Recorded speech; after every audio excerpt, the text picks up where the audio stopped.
Dear all, good afternoon. Leadership in nursing or any other field is not just about holding a position. It's about inspiring, guiding, and empowering others to deliver excellence in patient care. True leaders always cultivate teamwork, embrace innovation, and navigate challenges with confidence and compassion. Today, as we explore the essence of leadership, let's reflect on how each of positive change in our profession. So I strongly believe that all of the great leaders are possessing some important skills. One among them is the communication skill. Yes, communication, the human connection, is the key to personal and career success, as per Paul J. Mayer. Yes, effective communication is essential for nursing leaders always. It fosters good to make good teamwork, enhance patient care, and build trust. Yeah, teamwork is very important for all the leaders. If you are making a team, great team, your work will be very easy and which enhances the patient care as well as the customer satisfaction, which builds trust also. For that, like in the communication skills, we have to follow few important attributes. We will discuss one by one. So first skill is listening skills. Yes. If a leader I always tell every one of my team or whoever it may be, the great leader must possess a good listening skills. Always active skill listening builds trust and understanding. For that, you have to follow 5 parameters.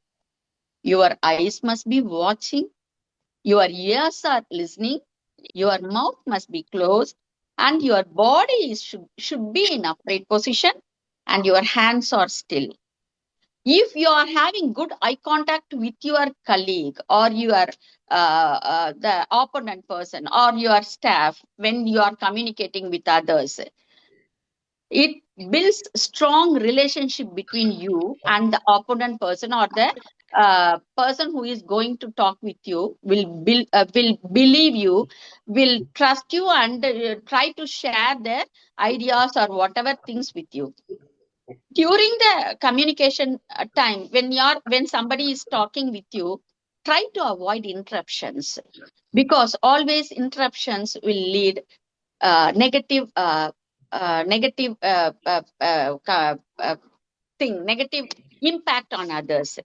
Always, if you couldn't understand the content which somebody is talking with you, try to interrupt, rephrase and get clarity. If you have following all such things, your listening skills will be excellent. If you are a very good listener, your team will be benefited. Then second important skill is speaking skills. Yes, always when you are speaking with others, your content must be clear, concise, and assertive at times.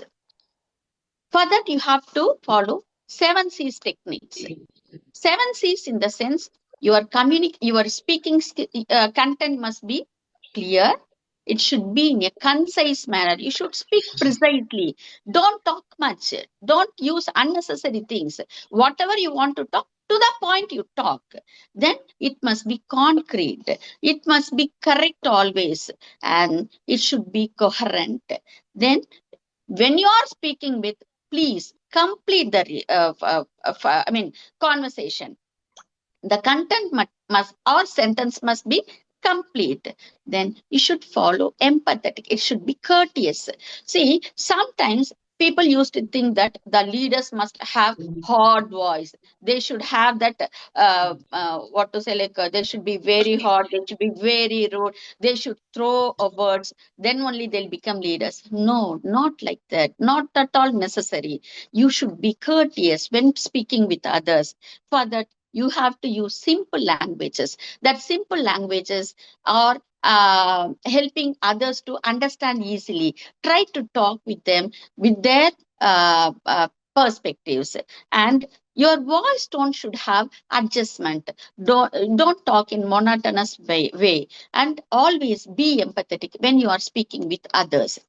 Then third thing, next slide.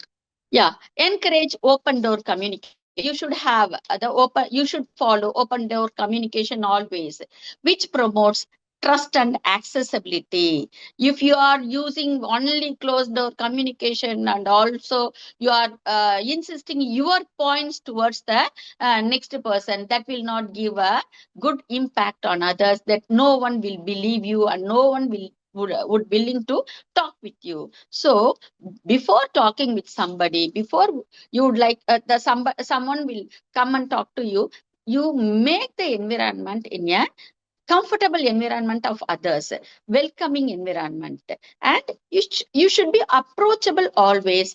You should be like you should accept, or you should be receptive to ideas, welcoming others ideas. Try to conduct some huddles, daily huddles. When you are going for rounds, take the juniors also along with you to take, and it will help. Like always, no, I used to say, like, go to doorsteps.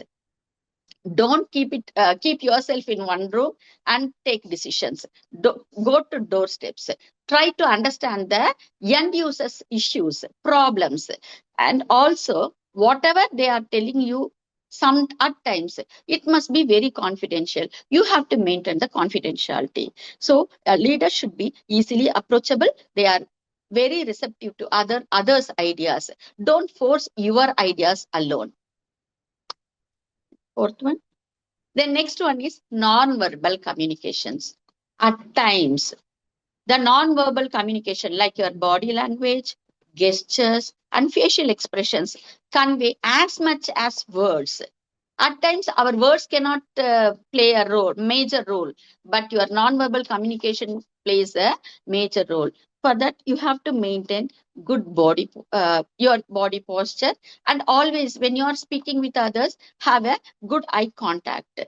Practice good posture. Whenever you are speaking with in between, if you want, you can smile, and that emotion should be as per the situation, and also avoid unnecessary movements. Then avoid crossing your arms. That denotes your low self-esteem, or else it gives you less self-confidence and all. So don't do like that. And try to nod when you are talking with others. That means they are thinking that you can understand themselves, and that will help us to foster a good relationship with others. So maintain good posture, emphasize points using positive gestures, then be mindful in facial expressions always. Always nonverbal communication plays a major role rather than verbal communication at times. Then feedback. See, feedback is one of the very important thing. I used to tell everybody, like the opponent person, like our subordinates, our juniors, or our team people, they are our mirror images. Like, because with the mirror only we can correct ourselves, without that we cannot. We used to think that we are the boss. No, we should get feedback from others. Whatever feedback they are giving, like whether it is positive or negative, take it as take it these things in a constructive way, and these feedbacks will help us to improve, and that will give a way for our future development also. For the feedback, we have to have 5 stages. First, observe, gather the data, and collect all the feedback. Then, analyze, which are all where we went wrong. Try to interrupt where it went wrong, where we need to keep the points in a stronger way.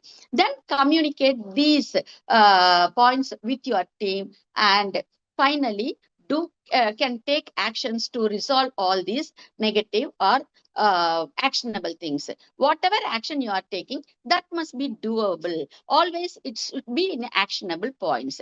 Then re-evaluate whatever action you have taken, whether it gives a good outcome or not. See, for small industries also, they are getting feedbacks. Why they are getting feedbacks? That feedback will help the service of their organizations, like small industries, when they are taking feedbacks, why don't we in healthcare professional, in the healthcare industry, we need to have a strong feedback mechanism. The feedback from their customers, either maybe from the clinical people or non-clinical people. When you are getting all the feedbacks, try to segregate in a positive and negative. If you are getting positive feedback, don't think that you are the boss. No, always welcome all the negative feedbacks or suggestions. That are all the very good thing to develop yourself. That only impacts your life. And always uh, uh, for the negative feedbacks, please don't blame the individual, and try to do some root cause analysis why it gets negative, and make some solutions. And sometimes in the clinic, I mean in our clinical or else in the organization, like healthcare sectors, we need to do some root cause analysis. We need to create some standard operating procedures and some policies to strengthen the thing, not to blame individuals, because always we are learning from our mistakes and others' mistakes. Always do system standardization and what to say, like system standardization and protocols will help us to improve ourselves. Then give training for your subordinates. Then keep watching, keep observing, and whenever necessary, try to remodify the plans. Then next, yes, this is very important for a good leader. Always discourage gossips.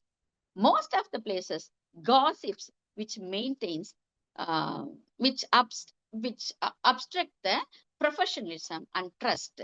So try not to encourage the gossips. If people are gossiping, right, then please address it immediately and encourage always direct communication. Already I mentioned, no, open door communication, one-on-one communication, and try to be open and easily approachable. And then lead by example in promoting respect. Especially address when you are hearing that there is some gossip, please address it immediately. Don't avoid and don't encourage gossips that always distract or affect your career or else others career also. And it always create the environment unhealthy, and put the people in stress, thereby the outcome will not be satisfied. So avoid gossips. Then fostering culture of transparency and openness. Yes, this is very, very important, which enhances team morale and accountability. Always share information openly. Encourage honest dialogue. Celebrate successes and address challenges together. Yes, share information openly. Yes, whatever information. Gather the meeting. Call for your colleague, call your subordinates for the meeting. Share whatever information you are getting and get their ideas. Do brainstorming. Take a collective decision. Encourage honest dialogue.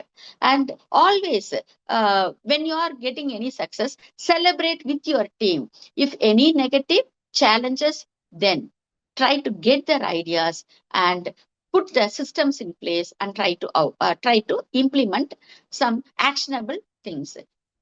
So always I used to tell my people, like whenever we are getting any awards or any rewards in the in any of the forum, we always involve our team to uh, uh, to celebrate the occasion, because the success or failure, which is not individual perspective, always the team involves in that. Whatever success comes, it's because of the team. Whatever challenges we are getting, it's because of the team. So celebrate the success as well as Try to address all the challenges with the team and create some solutions for that. Always, for that, you have to have radical transparency, open channels communication, this is very important. When you are taking decision, it must be clear and it must be accessible to everybody. And at times you have to follow ethical dilemmas and disclosure. Yes, confidentiality. You as leader, you have to maintain the confidentiality. Don't encourage all the gossips. And finally, learning from failures. Yes, always failures are the key to success. Always we learn from failures, maybe our failure or from others' failures. So don't think that failures are negative things. Failures are key to success. So finally, as a leader, we need to say no strongly for more. I can't. More. It's too hard. More. I'm too tired. More, waiting for it to get easier. Yes, always think positive. If you find obstacles in your life, try to break it.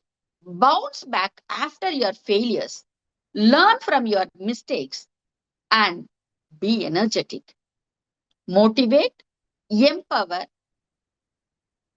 and try to go to the next level. Always, I used to say, be like a game changer. Then you can become a future leader.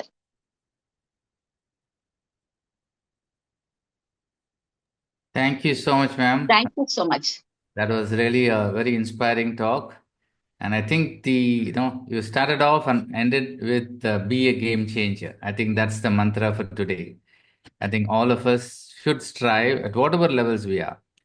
Now, if we strive to become a game changer, then we make a change, and others also will follow the same way.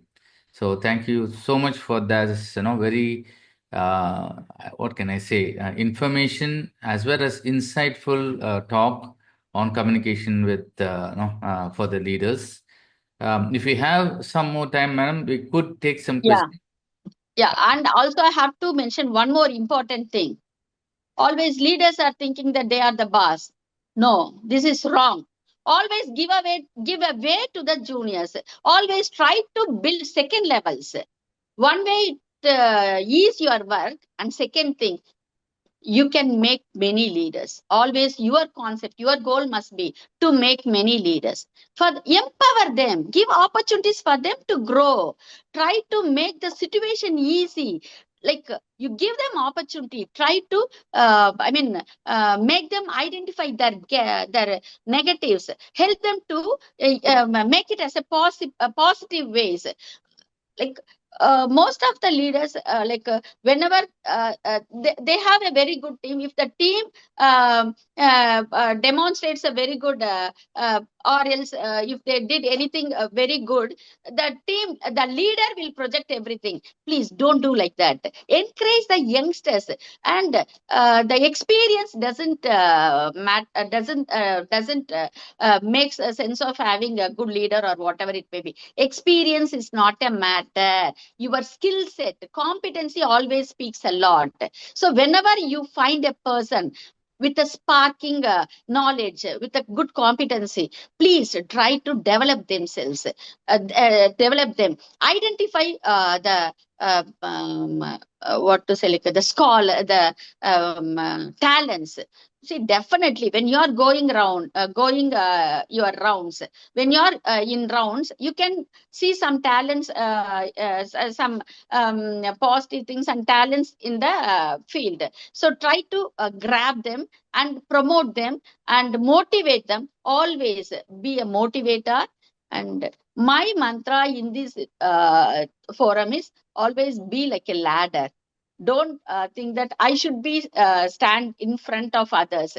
Try to give away for the second level or the next level to shine, to help them to come into the come up in their future life also. When you are building second level leaders, that will you also can get one more feather. That adds a feather in your cap. So my vision is always building the second level. Always wins a lot. So build a strong team, try to make second level leaders, and be a constant motivator. Uh, that's it. Thank you, ma'am.